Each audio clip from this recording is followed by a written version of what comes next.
Já parou para pensar quantos livros de autoras mulheres você tem e de autoras negras? Se para a primeira pergunta você provavelmente teve dificuldade de responder, eu acredito que para a segunda você teve ainda mais. E não é à toa. Por mais que hoje a gente tenha um pouco mais de acesso a autoras brasileiras negras, elas ainda ficam muito à margem da literatura. Além do machismo recorrente que as autoras brancas também já sofrem, elas ainda têm que se deparar com a questão racial decorrente dessa de uma questão também social. Negros são historicamente excluídos e isso não acabou com a abolição da escravidão. É um povo que continua sendo escravizado de inúmeras maneiras, como por exemplo, tendo que aceitar por vezes subempregos por terem um menor acesso à educação e tendo que batalhar 2 vezes mais para ter acesso às mesmas coisas que uma pessoa branca tem, e às vezes os brancos nem têm noção do privilégio que têm. Se acha isso exagero, basta olhar ao seu redor no seu dia a dia e ver qual é a etnia predominante das pessoas bem-sucedidas que estão em cargos mais altos da sociedade. Quais são os grandes empresários, de que cor eles geralmente são, os grandes advogados, políticos, médicos e professores universitários e por aí vai. Para esse acesso você tem que ter educação de qualidade, você tem que ter acesso a empregos e você vai logo notar que mesmo que haja pessoas negras, são muito menos que as brancas. Em contrapartida, observe a etnia das pessoas que, por exemplo, te vendem pipoca e água na rua, aqueles meninos que geralmente estão cheirando cola no meio da rua, ou ajudando os pais a ou vender alguma coisa ou a pedir esmola. Geralmente essas pessoas são de que cor? Geralmente essas pessoas são negras. E às vezes a gente não quer nem mencionar isso, porque a gente quer estar atrás de uma mentira. A gente, que eu tô dizendo, é a sociedade, né? Que todo mundo é igual, ou que todo mundo tem o mesmo acesso, que existe meritocracia. E a gente sabe que não. Conceição Evaristo é uma mulher que é uma exceção. Ela veio de uma periferia e ela dá voz a muitas das dores do povo negro. Dá voz a muitas coisas que foram tiradas ou que nunca foram dadas ao povo negro. E até hoje, mesmo quando elas são dadas, elas são tidas como regalias, como, por exemplo, cotas. Porque as cotas, elas acabam sendo uma forma até pequena, meio que fazer uma justiça social ali para um povo que sempre teve menos acesso à educação, menos acesso à moradia de qualidade, à saúde e todas as coisas que se dizem que são básicas para a gente viver. Conceição Evaristo é uma mulher negra que é uma exceção porque com muita luta ela conseguiu ter acesso à educação e começou a escrever os seus textos, mas isso não quer dizer que foi fácil. E ela se utiliza da literatura para contar a história do seu povo, que é dolorosa, e ela faz isso de forma nada romantizada, porque ela sabe que essa história tem que ser contada com cuidado e sem máscaras, ou seja, ela precisa ser contada como ela realmente é. Conceição Evaristo é sublime em retratar a realidade. Contando a história de Ponciá Vicêncio, ela conta a realidade não só dela, mas de várias outras mulheres negras, narrando com uma linguagem poética tristezas para as quais muitas vezes nem se tem medida. Depois da vinheta eu falarei um pouco mais sobre essa obra.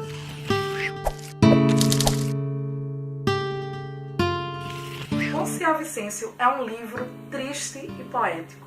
Para mostrar a vocês um pouquinho de como ele é narrado, eu vou ler um pouco do início dele. Quando Ponciá Vicêncio viu o arco-íris no céu, sentiu um calafrio. Recordou o medo que tivera durante toda a infância. Diziam que menina que passasse por debaixo do arco-íris virava menino. Ela ia buscar o barro na beira do rio e lá estava a cobra celeste bebendo água. Como passar para o outro lado? Às vezes ficava horas e horas na beira do rio, esperando a colorida cobra do ar desaparecer. Qual nada, o arco-íris era teimoso, dava uma aflição danada. Sabia que a mãe estava esperando por ela. Juntava então as saias entre as pernas, tampando o sexo. E num pulo, com o coração aos saltos, passava por debaixo do angorô. Depois se apalpava toda. Lá estavam os seinhos, que começavam a crescer. Lá estava o pubis bem plano, sem nenhuma saliência, a não ser os pelos. Ponciá sentia um alívio imenso. Continuava menina. Passara rápido de um só pulo. Conseguira enganar o arco e não virar a menina. O primeiro homem que Ponciá Vicêncio conhecera fora o avô. Guardava mais a imagem dele do que a do próprio pai. Vô Vicêncio era muito velho. Andava encurvadinho, com o rosto quase no chão. Era miudinho como um graveto. Ela era menina, de colo ainda, quando ele morreu, mas se lembrava nitidamente de um detalhe. Vô Vicêncio faltava uma das mãos e vivia escondendo o braço mutilado para trás. Ele chorava e ria muito. Chorava feito criança. Falava sozinho também. O pouco tempo em que conviveu com o avô bastou para que ela guardasse as marcas dele. Ela reteve nas memórias os choros misturados aos risos, o bracinho cotoco e as palavras não inteligíveis de vô Vicêncio. Um dia ele teve uma crise de choro e riso tão profunda, tão feliz, tão amarga e desse jeito adentrou-se no outro mundo. Ela, menina de colo, viu e sentiu o odor das velas acesas durante toda a noite. Viu o braço inteiro do velho sobre o peito. Viu o bracinho cotoco dele. Sentiu o cheiro de biscoito frito, de café fresco dado para as mulheres e as crianças que estavam fazendo o quarto ao defunto. Sentiu também o cheiro de pinga que exalava da garrafinha e da boca dos homens sentados lá fora, com o chapéu no colo. Ponciá Vicêncio, mesmo menina de colo ainda, nunca esqueceu o derradeiro choro e riso do avô. Nunca esqueceu que naquela noite, ela que pouco viu o pai, pois ele trabalhava lá na terra dos brancos, escutou quando ele lhe disse para a mãe que vô Vicêncio deixava uma herança para a menina.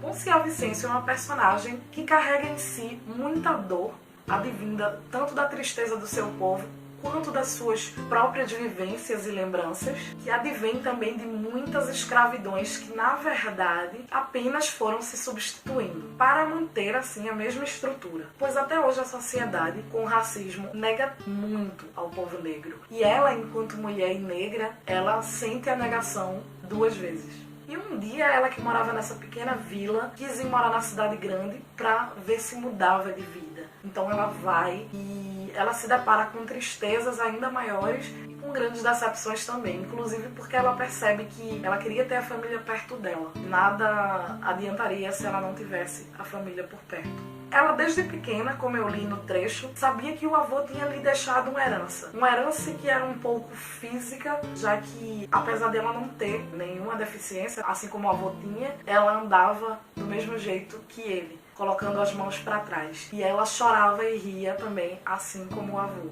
E também parecia ser algo espiritual, porque ela não parecia estar, muitas vezes, no local em que ela estava. Era como se ela estivesse alheia ao seu próprio corpo e à sua própria realidade, por vezes. Isso não parecia uma forma de fugir da realidade que ela vivia. Sim, fazia com que ela sofresse mais, porque era como se ela estivesse num vazio. Em um trecho aqui, ela inclusive diz que ela gostaria de ser chamada de nada, que é como se ela sentisse que ela não fosse nada.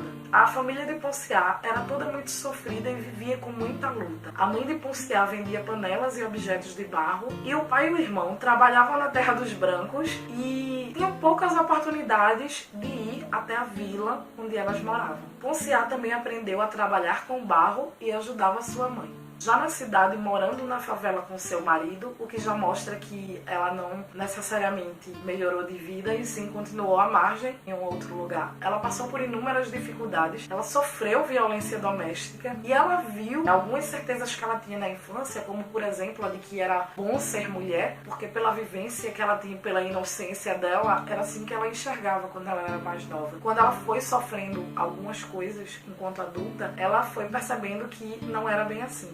Por aqui eu vou deixar de falar da história porque é um livro fino, gente. Essa é uma história que dói ler, mas que precisa ser lida, porque eu acho que numa sociedade como a nossa, que ainda dizem que cotas são regalias, que opressão racial e social é mimimi, ainda tem muito a aprender sobre empatia e Conceição tem muito a ensinar. Ela escreve de forma incrível e é um livro muito triste, sim, mas que acho que é uma leitura muito necessária. A autora é nascida numa favela na zona sul de Belo Horizonte, veio de uma família numerosa e muito pobre e teve que conciliar por anos a jornada de trabalhar como empregada doméstica e estudar ao mesmo tempo. Ela fez isso até terminar o curso normal e depois ela fez o curso de letras pela UFRJ, fez o mestrado em literatura brasileira na PUC-Rio e doutorado em literatura comparada na Universidade Federal Fluminense. É uma autora negra que consegue ser lida a duras penas. Não é publicada por uma grande editora. E esse livro, inclusive, é da editora Palas, que publica basicamente autores negros. E, claro, a gente vê autores negros em editoras grandes, mas a gente sabe que isso não é a maioria, principalmente quando se falam de autoras mulheres. E a gente tem que conhecer, gente, essas autoras, por mais difícil que seja achá-las. Uma das coisas que, às vezes, eu me questiono um pouco no BookTube é que, às vezes, as pessoas só estão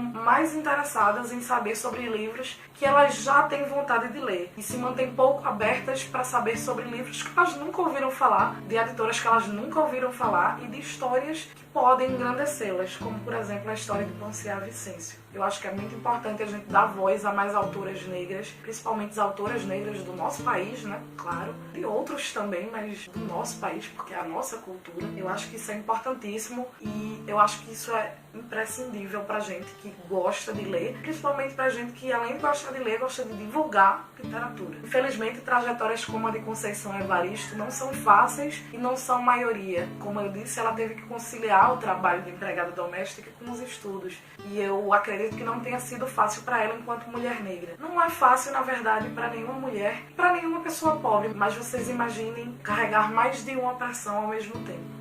Isso é um peso que recai sobre ela e não tirou o brilhantismo de sua literatura. E se você por acaso ainda estiver aí com os dedos coçando para comentar que não é bem assim, que existe espaço igual para todo mundo, enquanto se pensar assim, a gente tem que falar ainda mais sobre recorte racial. Por exemplo, no ano de 2015, o IBGE viu que 12,8% da população negra de 12 a 24 anos de idade estavam na universidade. E esse número, apesar de ser pequeno ainda, ele era o dobro do que era alguns anos antes de se instituir o sistema de cotas raciais. Ou seja, gente, as cotas é uma das formas de inserir mais negros na universidade. Eu espero que vocês tenham gostado desse vídeo, que vocês leiam, caso não tenham lido Ponciá Vicêncio. Isso é uma autora que merece ser lida. Se não esse livro, outros. Eu, depois que li esse daqui, fiquei louca para ler outros e já vou logo ler outros livros dela. Nesse mês de abril estamos tendo veda, então eu vou deixar aqui do lado o último vídeo. E se você não é inscrito no canal, se inscreva para acompanhar, que teremos muito conteúdo durante todo esse mês de abril.